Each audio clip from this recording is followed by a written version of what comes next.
Student, आज हम कक्षा 10वीं के अंतर्गत सोशल साइंस सामाजिक विज्ञान उसके अंतर्गत हम भूगोल का खनिज पार्ट 4 खनिज संसाधन एवं औद्योगिकरण का अध्ययन करेंगे। ठीक है, जिसमें हम देखते हैं खनिज। ठीक है, हम अब आज का पार्ट है खनिज संसाधन और औद्योगिकरण, जिसमें हम सबसे पहले देखेंगे कि खनिज को अंग्रेजी में मिनरल भी बोलेंगे। ठीक है, तो खनिज क्या है, मिनरल क्या है, देखते हैं हम। वे सभी चीजें जो प्राकृतिक हों और हमें खनन जैसे खुदाई उदाई करके जो प्राप्त होती है ना, आदि से निचली तल से जो खोद के प्राप्त होती है, उसे हम खनिज कहेंगे। ठीक है, पत्थर काटना, ड्रिल, तालाब इत्यादि जैसे खुदाई वाला जो कार्य होता है, उससे जो सामान मतलब मिलता है हमें खनिज पदार्थ, उसे ही हम खनिज कहेंगे।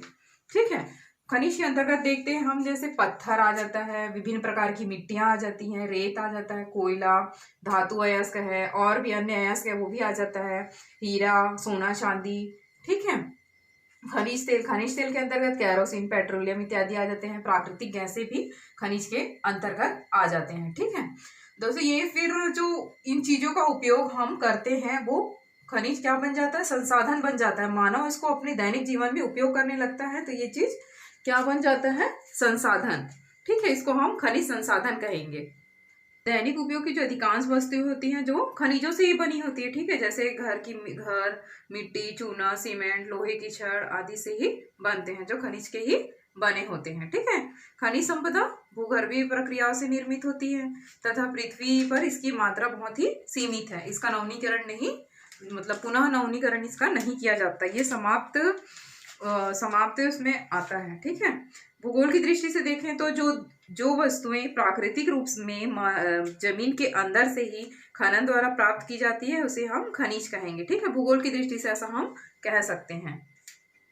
उसके बाद हम दूसरा टॉपिक अपना देखते हैं बुक के अंतर्गत। ठीक है, खनिज किसके हैं, मिनरल किसके हैं। इसका मतलब है जैसे किसी गांव में जैसे खनिज मिल गया, ठीक है, तो उस गांव का ही नहीं होगा वो। ठीक है, सार्वजनिक संपत्ति के अंतर्गत आ जाएगा, मतलब सरकार के उसमें आ जाएगा और उसको उससे जो प्राप्त आय होगा वो सार्वजनिक हित के लिए उसको करेंगे। ठीक है, हर प्रकार का खनिज सार्वजनिक संपत्ति यानी सभी भारतीयों की साझी संपत्ति आ जाएगी उसमें, साझी संपत्ति। ठीक, जिसका उपयोग सबके हित के लिए किया जाना है। सभी लोगों की ओर से केंद्रीय और राज्य सरकारें इनके उपयोग का संचालन करती हैं और इनसे मिलने वाली जो आय का उपयोग है वो सार्वजनिक हित के लिए करती हैं। ठीक है, जो खनिज है वो किसी पर्टिकुलर एक का नहीं होके वो सार्वजनिक संपत्ति के अंतर्गत आ जाता है।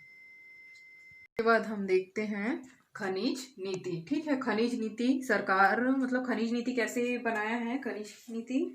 ठीक है, पहले बहुत से नीति के अंतर्गत खनिज संपदा के बारे में वैज्ञानिक जानकारी एकत्र करना और बांटना। ठीक है, सरकार क्या करती है, सबसे पहले उनका कार्य हो जाता है उस खनिज संपदा के बारे में जानकारी एकत्र करता है। ठीक है, कि वो खनिज कहाँ से मिला, क्या है, उसके बारे में पूरा जानकारी उसका एकत्र करता है। उसके बाद दूसरा देखते हैं हम, खनिज उद्योग को विनियमित या रेगुलेट करना। इसका अर्थात क्या हुआ, ठीक है, सरकार का दायित्व है कि खनन कायदे कानून के तहत हो। ठीक है, मतलब बिना सरकार के उसके खनन का जो कार्य है वो नहीं किया जाता। ठीक है, ठीक, तथा पर्यावरण व मजदूरी की सुरक्षा को अनदेखा मत किया जाए। ठीक, सरकार कंपनियों को खनिज भंडार खोजने और उत्खनन की अनुमति देती है और यह सुनिश्चित करती है कि कंपनियां उन शर्तों का इसमें पालन करें। ठीक है, तीसरा पॉइंट हम देखते हैं, खनन से शुल्क या कर वसूल करना। ठीक, जिस देश व के क्या है, जैसे देश वह देश के विकास कार्य में लगा सके। ठीक है, खनन से कर वसूल करेगा तो उसी देश के हित के कार्य के लिए वो उसका सार्वजनिक हित के कार्य के लिए वो जो शुल्क और जो कर वसूल कर रहा है वो उसी देश के हित के लिए लगा सके। ठीक है, ये सरकार की खनिज नीति है।